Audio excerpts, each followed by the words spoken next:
ಇದು ಅಗ್ನಿ ಸಾಕ್ಷಿ ಇವತ್ತಿನ ಎಪಿಸೋಡು ತುಂಬ ಇಂಟ್ರೆಸ್ಟಿಂಗ್ ಆಗಿದೆ. ಕಾರೊಳಗೆ ಕುಂತಿರ್ತಾರಲ್ಲ, ಅಗ್ನಿನೂ ಮತ್ತು ಸಾಕ್ಷಿ ಇಬ್ಬರು ಕಾರೊಳಗೆ ಕುಂತಿರ್ತಾರೆ. ಇದು ಸಾಕ್ಷಿದು ಸೀಟ್ ಬೆಲ್ಟ್ ಹಾಕಿರಲ್ಲ, ಸೀಟ್ ಬೆಲ್ಟ್ ಹಾಕು ಅಂತ ಹೇಳಕ್ಕೆ ಪ್ರಯತ್ನ ಪಡ್ತಾರೆ. ಅದು ಈ ಒಂದು ಮ್ಯೂಸಿಕ್ ಬರ್ತಾ ಇರ್ತೈತಿ. ಒಂದೊಂದೇ ಮ್ಯೂಸಿಕ್ ಬಂದಂಗೆಲ್ಲ ಅಗ್ನಿ ಸಾರ್ ಆಫ್ ಮಾಡ್ತಾರೆ. ಅಗ್ನಿ ಸಾರ್ ಆಫ್ ಮಾಡಿದ್ರೆ, ಯಾಕೆ ನಿಮಗೆ ಮ್ಯೂಸಿಕ್ ಅಂದರೆ ಇಷ್ಟ ಆಗ್ತಾ ಇಲ್ಲ, ಓಕೆ ನೀವೇ ಒಂದು ಹೊಸ ಮ್ಯೂಸಿಕ್ ಕಂಪ್ನಿನ ಕಂಪೋಸ್ ಮಾಡ್ಬೇಕು ಅಂದ್ಕೊಂಡಿರ, ಯಾವ ಮ್ಯೂಸಿಕ್ ಆಗ್ತಾನೆ ಚೆನ್ನಾಗಿದ್ದಿಲ್ಲ ಅದಕ್ಕೆ ಚೇಂಜ್ ಮಾಡೀನಿ ಅಂತೆಲ್ಲ ಹೇಳ್ತಾ, ಅದು ಓಪನ್ ಏರು ಬಿಟ್ಕೊಂಡು ಅಂತ ಅದು ಒಂದು ಸಾಂಗ್ ಕೋಪ ಮಾಡ್ಕೊತ ಬೈದು ಸಾಕ್ಷಿನೇ ಬೈತಾಳೆ ಅವ್ರನ್ನ. ಸರಿ ಸೀಟ್ ಬೆಲ್ಟ್ ಹಾಕೋ, ಅದು ಹಾರನ್ ಕೊಡ್ತಾ ಇದೆ ನೋಡು ಅಂತ. ಏನೂ ಇಲ್ಲ ಸರ್, ಏನೋ ಬೈದೆ ನನಗೆ ಅಂತ ಕೇಳ್ತಾರೆ. ಏನಿಲ್ಲ ಸರ್, ಸೀಟ್ ಬೆಲ್ಟ್ ಹಾಕೊತೀನಿ ಅಂತೆಲ್ಲ ಹೇಳಿ ಸೀಟ್ ಬೆಲ್ಟ್ ಅದು ಹಾಕೊಳಕ್ಕೆ ಹೋಗ್ತಾಳೆ. ಅದನ್ನು ಆಗ್ತಾ ಇರಲ್ಲ. ಅದೇ ಸಾರ ಹೆಲ್ಪ್ ಮಾಡಬೇಕಂತ ಹೋಗ್ತಾರೆ. ಸಾರು ಹೆಲ್ಪ್ ಮಾಡೋಕ್ಕಂತ ಹೋದಾಗ ಮತ್ತೆ ತಪ್ಪು ತಿಳ್ಕೊತಾಳೆ. ಏನಿದು ಅಂತೆಲ್ಲ ಹೇಳಿ ಮತ್ತೆ ಸಾರು ಸೀಟ್ ಬೆಲ್ಟ್ ಹಾಕಕ್ಕೆ ಬಂದೀನಿ ಅಂತೆಲ್ಲ ಹೇಳ್ತಾರೆ. ಎಪಿಸೋಡ್ ಇಲ್ಲಿ ಮತ್ತೆ ಒಂದು ರೊಮ್ಯಾಂಟಿಕ್ ಸಾಂಗ್, ಚಿರುಗು ನೋಟೆ ಸುಳುವು ನೀಡಿದೆ ಅಂತ ಒಂದು ಸಾಂಗ್ ಬರುತ್ತೆ. ಸಹಜವಾಗಿಯೇ ಸಲುಗೆ ನೀವು ಮೂಡಿದೆ ಅಂತೆಲ್ಲ ಮತ್ತೆ ಚೂಟವೇ ಸಲಹೆ ನೀಡಿದೆ ಅಂತ ಮತ್ತೆ ಒಂದು ರೊಮ್ಯಾಂಟಿಕ್ ಸಹಜವಾಗಿ ನೀಡಿದೆ. ಬೆಲ್ಟ್ ಹಾಕೋಕೆ ಹೋಗ್ದೆ, ಬೆಲ್ಟ್ ಸಾರಿ ಹಾಕ್ತಾರವ. ತುಸು ನಿನ್ನ ಕೆರೆ ಹಿಂಡಿ ಕಾಡು ಹೊಸ ಬಗೆ ಕಸು ಬೇಕಿದೆ ಅಂತೆಲ್ಲ ಹೇಳಿ ಒಂದು ಸಾಂಗ್ ಬರುತ್ತೆ. ಆ ಕಡೆಯಿಂದ ನಡಿ ಹೋಗೋಣ ಅಂತೆಲ್ಲ ಹೇಳಿ ಹೋಗ್ತಾರೆ. ಹೋದಾಗ ಇಲ್ಲಿ ಮಕ್ಕೊಂಬಿಟ್ಟು ಕಾರ್ ಮನೆಗೆ ಬಂತು ಅಂತೆಲ್ಲ ಹೇಳ್ರಿ ಅಂತೆಲ್ಲ ಹೇಳಿ ನೋಡೋಣ ಅಂತೆಲ್ಲ ಹೇಳಿ ಸಾರು ಎಪ್ಸೋಣ ಅಂತ ಹೋದಾಗ ಆಕಿ ನೋಡಿಬಿಡ್ತಾಳೆ. ಮತ್ತೆ ಸಾರ್ ಬಗ್ಗೆ ತಪ್ಪು ತಿಳ್ಕೊಂತ ಸರಿ ಅಂತೆಲ್ಲ ಹೇಳಿ, ದೇವತೆ ಥರ ಕಾಣಿಸ್ತಾ ಇದೆಯಾ ಸಾಕ್ಷಿ ನೀನು ಅಂತೆಲ್ಲ ಹೇಳಿ ಮತ್ತೆ ಹಿಂಗೆ ನೋಡೋಕೆ ಹೋದಾಗ ಅದೇ ಟೈಮಿಗೆ ಮತ್ತೆ ಸಾಕ್ಷಿ ಕಂಡುಬಿಟ್ಬಿಡ್ತಾಳೆ. 2 ಸಲ ಹಂಗೆ ಆಗುತ್ತೆ. ಬೇಡಪ್ಪೋ ಯಾಕಿದ್ದು ಆ ಫ್ಲ್ಯಾಶ್ ಬ್ಯಾಕ್ ಎಲ್ಲ ನೆನೆಸ್ಕೊತಾರೆ. ಅವತ್ತು ಕೂದಲ ಹಿಂಗೆ ಸರಿಸಿದ್ಕೊ ಜೋರು ಆರಿಸಿ ಚೀರಿ ಟೆರೆಸ್ ಮೇಲೆ ಒಂದು ದಿವಸ ಲಾಕ್ ಆಗಿರುತ್ತಲ್ಲ, ಅದು ಫ್ಲ್ಯಾಶ್ ಬ್ಯಾಕ್ ಎಲ್ಲ ನೆನೆಸ್ಕೊಂಬಿಟ್ಟು ಬೇಡಪ್ಪೋ ಯಾಕೆ ಬೇಕು ಅಂತ ಜೋರು ಚೀರ್ಬೇಡ ಅಂತೆಲ್ಲ ಹೇಳಿದ್ದು. ಅದಕ್ಕೆ ಯಾಕಿದ್ದೆ ತಪ್ಪೋ ಇದ್ರೆ ಸವಾಸನೆ ಬೇಡಪ್ಪ ಅಂತೆಲ್ಲ ಹೇಳಿ ಸಾರು ಸುಮ್ಮನೆ ಹೋಗ್ಬಿಡ್ತಾರೆ. ಸಾರು ಸುಮ್ಮನೆ ಹೋಗಿ ಅಲ್ಲಿದೆ ಅಲ್ಲಿ ಇವರು ಆನ್ಲೈನ್ ಶಾಪಿಂಗ್ ಮಾಡ್ತಾ ಇರ್ತಾರೆ. ಯಾರು ಮಂಜರಿ ಮಕ್ಕಳು. ಅದು ರೇಟ್ ಎಷ್ಟೈತೆ ನೋಡಿದೆ, 2,500. ಹೋಗಿ 2,500 ಕೊಟ್ಟು ಯಾರಿಗೆ ತೊಗೊತಾರೆ ಅದನ್ನು ಅಂತೆಲ್ಲ ಹೇಳ್ತಾರೆ. ಈ 2,500ನ ಅದು ಕೊಟ್ಟು ಯಾರು ಈ ಕಡೆ ಭೂಮಿಕಾ ನೋಡ್ತಾಯಿ, ಯಾಕೆ ಕಣ್ ಬಿಟ್ಕೊಂಡು ನೋಡ್ತಾ ಇದ್ದೆ ತೊಗೊಳಲ್ವಾ ಅಂತೆಲ್ಲ ಕೇಳ್ದೆ. ಭೂಮಿಕಾ ಬಗ್ಗೆ ಅವ್ರು ಏನು ಮಾಡ್ತಾರೆ ಅಂತ ನೋಡ್ತಾ ಇರ್ತಾ, ಅಷ್ಟೊಂದು ದುಡ್ಡು ಯಾವಳೆ ತೊಗೊತಾಳ, ಇಷ್ಟ ಆಯಿತು ಬುಕ್ ಮಾಡ್ಕೊ ತರಿಸ್ಕೊತೀನಿ, ಒಂದು ದಿವಸ ಹಾಕ್ಕೊಂಡು ಫುಲ್ಲು ಫೋಟೋಶೂಟ್ ಮಾಡಿಸ್ಕೊಂಡು ಇಷ್ಟ ಆಗಿಲ್ಲ ಅಂತ ರಿಟರ್ನ್ ಆಗಿಬಿಡ್ತೀನಿ ಆಯ್ತು ಅಷ್ಟೇ ಅಂತೆಲ್ಲ ಹೇಳಿದೆ. ತಲೆ ಓಡಿಸ್ತಾ ಇರ್ತಾರೆ. ಅದೇ ಟೈಮಿಗೆ ಮಂಜರಿ ಬಂದು ಆ ಫೋನ್ ನೋಡಿ ಸಾಕೆ, ನಾನು ಒಂದು ಕೇಳ್ತೀನಿ ಅದು ಹೇಳು ಆಪ್ಷನ್ ಅಂದ. ಅಲ್ಲ ಓಬೇಸನ್ ಅಲ್ಲ ಅಂತೆಲ್ಲ ಹೇಳಿ ಏನೋ ಡೌಟ್ ಇರ್ತೈತಿ ಕೇಳಬೇಕಂತೆಲ್ಲ ಹೇಳಿ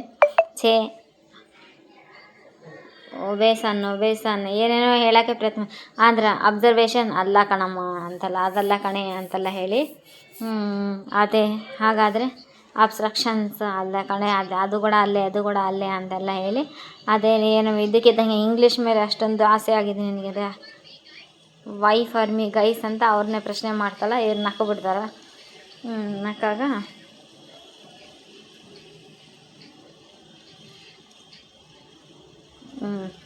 ನೋಡ್ರಿ ಆ ಪದ ಬಂದು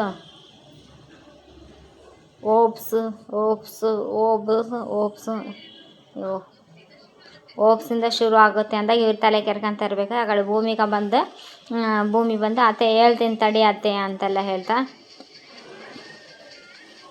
ಅವ್ರ ಅತ್ತೆ ತಡಿ ಅತ್ತೆ ನಾನೇ ಹೇಳ್ತೀನಿ ಅಂತೆಲ್ಲ ಹೇಳ್ತಾ, ಭೂಮಿ ಬಂದು ನಾನೇ ಹೇಳ್ತೀನಿ ಅಂತ, ಭೂಮಿ ಬಂದು ಏನು ಹೇಳ್ತಾಳೋ ಅರ್ಥನೇ ಆಗ್ತಾ ಇಲ್ಲಲ್ಲ ಅಂತ ಇವ್ರು ತಾಯಿ ಮಕ್ಕಳು ತಲೆ ಕೆಡಿಸ್ಕೊತಾ ಇರ್ಬೇಕಾದ್ರೆ ಈ ಕಡೆಗೆ ಕಾರ್ ಬಂದಿರ್ತೈತೆ. ಕಾರ್ ಬಂದಾಗ ಸಾಕ್ಷಿ ಎಬ್ಸಕ್ಕೆ ಹೋದಾಗ ಸಾಕ್ಷಿ ಎದ್ದೇಳಂಗಿಲ್ಲ. ಯಾಕೆ ಬೇಕು ಮತ್ತೆ ಸಾಕ್ಷಿ ಕಂಡುಬಿಟ್ಟು ನೋಡ್ಬಿಡ್ತಾ. ಸಾರ್ ಹೆದರ್ಕೊಂಡು ನೀವು ಪ್ರಾಮಿಸ್ವಾಗ ನಾನೇನೂ ಮಾಡಿಲ್ಲ ರೀ ಅಂತೆಲ್ಲ ಹೇಳಿದೆ. ಗೊತ್ತು ನೀವು ಪುಕ್ಲ ಅಂತ ನನಗೆ ಗೊತ್ತು ಬಿಡ್ರಿ ಅಂತೆಲ್ಲ ಹೇಳಿ ಯಾಕೆ ನಗ್ತಾ ಇದ್ದೀರಿ ಅಂತೆಲ್ಲ ಹೇಳಿದೆ. ನಿಜ ರೀ ಅಂತೆಲ್ಲ ಗೊತ್ತು ನೀವು ಪುಕ್ಲ ಅಂತೆಲ್ಲ ಹೇಳಿ ಸಾರಿ ಕಳ್ದು ಅದು ಗೊತ್ತಾ. ಇದೇ ಟೈಮಿಗೆ ಭೂಮಿ ಬಂದು ನಾನು ಹೇಳ್ತೀನಿ ಅಂತೆ. ಅತ್ತೆ ನಿಮಗೆ ಇದ್ರ ಹತ್ರ ನಾನು ಹೇಳ್ತೀನಿ ಅಂತ. ಸರಿ ಸರಿ ಹೇಳಮ್ಮ ಭೂಮಿ ಅಂತ, ಏನಿದ್ರ ಅರ್ಥ ಅಂತ.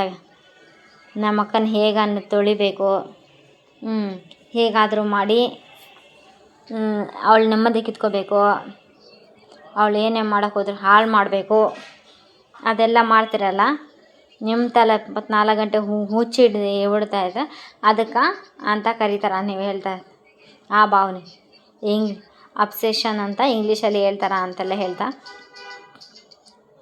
ಸರಿ ಸುಮ್ಮನೆ ಆಗ್ಬಿಡ್ತಾರೆ, ಹೋಗ್ಲಿ ಬಿಡ್ರೆ ಅಂತಂತ ಹೇಳಿ. ಆ ಕಡೆ ಗೋಪಿ ಅಣ್ಣ ಅದು ನಿಮ್ಮ ಮುಖದಲ್ಲಿ ಹೊಸತನದ ಹೊಳಪು ಕಾಣ್ತಾ ಇದೆಯಲ್ಲ ಅಂತೆಲ್ಲ ಹೇಳಿದಾಗ ಗೋಪಿ ಹೇಳ್ತಾರೆ, ಈ ನಿಮ್ಮ ತುಟಿ ಮೇಲೆ ಅದೇನೋ ಏನೋ ಒಂಥರ ನಗು ಕಾಣಿಸ್ಲಾಕತ್ತೈತಿ ಸಾರ್ ಅಂತೆಲ್ಲ ಹೇಳ್ತಾರೆ. ಹೌದಾ ಅಂತೆಲ್ಲ ಹೇಳಿ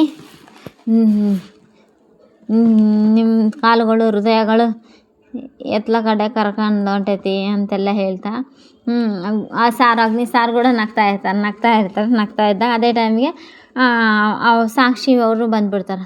ಸಾಕ್ಷಿ ಬಂದು ಮೆರೂನ್ ಬಣ್ಣದ ಪ್ರಭಾವ ಅಂತೆಲ್ಲ ಹೇಳ್ತಾರೆ. ನಿಮ್ಮ ಪ್ರಭಾವ ಹೈಕ್ ಆಗಿದೆ ಅಂತೆಲ್ಲ ಹೇಳಿ ಸತಾಯಿಸ್ತಾ ಇರ್ತಾನೆ. ಅದೇ ಟೈಮಿಗೆ ಸಾಕ್ಷಿ ಬಂದು ಪಕ್ಕ ನಿಂತು ಬಿಡ್ತಾರೆ. ಸಾಕ್ಷಿ ಬಂದು ಪಕ್ಕ ನಿಂತಾಗ ನಗ್ತಾ ಇರ್ತಾನೆ. ಗೋಪಣ್ಣ ಮತ್ತೆ ಸತಾಯಿಸ್ತಾರೆ. ಗೋಪಣ್ಣ ಇವ್ರದ್ದು ಅಗ್ನಿ ಸಾರು ಮನೇಲಿದ್ದಾರ ಅಂದರೆ ರೂಮಲ್ಲಿದ್ದಾರೆ ನೋಡಮ್ಮ ಅಂತೆಲ್ಲ ಹೇಳಿದಾಗ ಸಾಕ್ಷಿ ತನ್ನ ಪಾಡಿಗೆ ತಾನು ಹೋದಾಗ ಕಣ್ಣ ಸಲಿಗೆ ಎಲ್ಲ ಸೊಲಿಗೆ ಅಂತ ಗೋಪಣ್ಣ ಸತಾಯಿಸಿ ಕಣ್ಣಲ್ಲಿ ಏನು ಹೊಸದು ಅಂತೆಲ್ಲ ಹೇಳಿ ಸಾಂಗ್ ಬರುತ್ತೆ. ಸಾಕ್ಷಿ ಫೈಲ್ ತಂದು ಕೊಟ್ಟುಕೊಳ್ಳೆ ಗ್ರೇಟ್ ಸಾಕ್ಷಿ ಅಂತೆಲ್ಲ ಹೇಳಿ ಎವ್ರಿಥಿಂಗ್ ಈಸ್ ಪರ್ಫೆಕ್ಟ್ ಕಣಮ್ಮ ಅಂತೆಲ್ಲ ಹೇಳಿ ಅರವಿಂದ್ ಸರ್ ಹೇಳ್ತಾರೆ.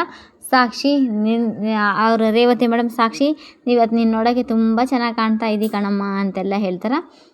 ಏನು ಅಂದಾಗೆ ಸಾಕ್ಷಿ ನಿನ್ನ ಮದುವೆ ಪ್ಲ್ಯಾನ್ ಯಾವಾಗ ಅಂತ ಅವರು ಮೇಡಮ್ ಅವ್ರು ಕೇಳ್ತಾರೆ. ರೇವತಿ ಮೇಡಮ್ ಕೇಳಿದಾಗ ಆವಾಗ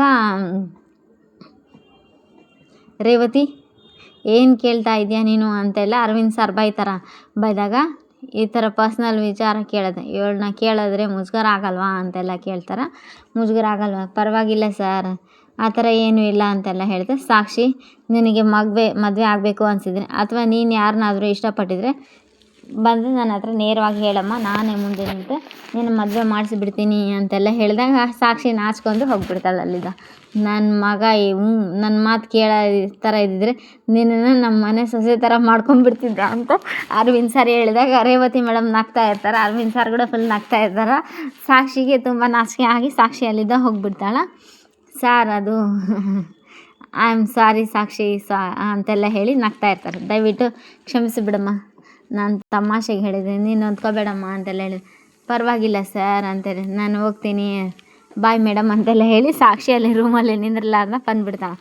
ಸಾಕ್ಷಿ ಬಂದ ಕೂಡಲೇ ಈ ಕಡೆ ಇವರು ಏನು ರೀ ನೀವು ಆ ರೀತಿನ ಮಾತಾಡೋದು, ರೇವತಿ ರೀ ಪಾಪ ಹುಡುಗಿ ನೀವು ಹೇಳಿದ ಮಾತುಗೆ ಹೆದರ್ಕೊಂಡು ಹೋಗ್ಬಿಟ್ಲು ನೋಡು ರೀ ಹಂಗೆ ಮಾತಾಡೋದು ಅಂತ ರೇವತಿ ಅವ್ರ ಹಸ್ಬೆಂಡ್ಗೆ ಅಂದರೆ ಅರವಿಂದ್ ಸಾರ್ಗೆ ಬೈತಾ ಇರ್ತಾಳೆ. ಅರವಿಂದ್ ಸಾರ್ಗೆ ಬೈತಾ ಇರ್ಬೇಕಾದ್ರೆ ಅರವಿಂದ್ ಸಾರ್ ಅಲ್ಲ ಕಣೆ ನಾನೇನು ತಪ್ಪು ಹೇಳಿದೆ ನೀನು ಅಂತೆಲ್ಲ ಹೇಳ್ತಾರೆ. ಯಾರು ಆ ಸಾಕ್ಷಿನ ಹೆದರೋದಾ ಅಂತ ಮಾತೆಲ್ಲ ಹೇಳ್ಬೇಡಿ ರೇವತಿ. ನಾನು ಸಾಕ್ಷಿ ಧೈರ್ಯವಂತ ಹುಡುಗಿನ ಇದುವರೆಗೂ ನಾನು ನೋಡೇ ಇಲ್ಲ ಅಂತೆಲ್ಲ. ಆ ಬುದ್ಧಿವಂತಿಕೆ, ತಾಳ್ಮೆ ಅದೆಲ್ಲದನ್ನು ನಿಭಾಯಿಸುವಂಥ ರೀತಿ, ಅದ್ರ ಮೇಲೆ ದೊಡ್ಡವ್ರ ಮೇಲೆ ಕೊಡುವ ಗೌರವ ಅಂತೆಲ್ಲ ಹೇಳಿ ಈ ಎಲ್ಲ ಗುಣಗಳು ಅಪರೂಪ ಅಂತ ಸಾಕ್ಷಿ ಥರ ಹುಡುಗಿ ಪ್ರತಿ ಮನೆಯಲ್ಲೂ ಇರ್ಬೇಕು ಕಣಮ್ಮ ಅಂತೆಲ್ಲ ಹೇಳಿ ಅಗ್ನಿ ವಿರುದ್ಧ ಪೊಲೀಸವ್ರ ಜೊತೆ ಮಾತಾಡಿದಾಳಂದರೆ ಅವಳ ಧೈರ್ಯನ ಮೆಚ್ಚಲೇಬೇಕು ಬಿಡು ಅಂತೆಲ್ಲ ಅವರು ಮೇಡಮ್ ಅವರು ಹೇಳಬೇಕಾದ್ರೆ ನಮ್ಮ ಅಗ್ನಿಗೂ ಇಂಥದ್ದೇ ಹುಡುಗಿ ಸಿಕ್ಕರೆ ಅವನು ಸ್ವಲ್ಪ ಬದಲಾಗ್ಬೋದು ಅಂತ ರೇವತಿ ಮೇಡಮ್ ಹೇಳ್ತಾ ಇರ್ಬೇಕು.